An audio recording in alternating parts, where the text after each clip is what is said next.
It's the 7th of June 2025. I have just returned from checking my experimental setup for the plant and geomagnetism experiment, and I'm more than angry because all my equipment has been stolen.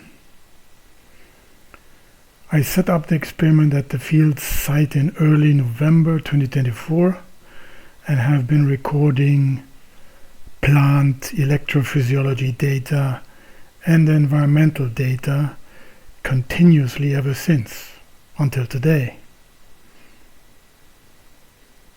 I had initially estimated that I would need at least a full year, if not two, of continuous recording to either support or reject the hypothesis that geomagnetic disturbances of the Earth's magnetic field cause a measurable change in the daily electrical patterns of plants. But now I'm left with only 6 months of data. It will not be possible to replace the stolen equipment since these were custom-made devices, and building a new set will take resources that I currently do not have.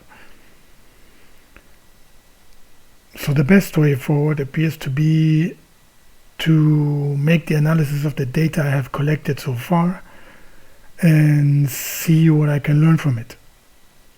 Then decide if it is worth the effort to rebuild and continue the experiment or not.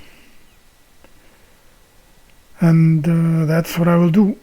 So stay tuned for upcoming news on what the result of the data analysis will be.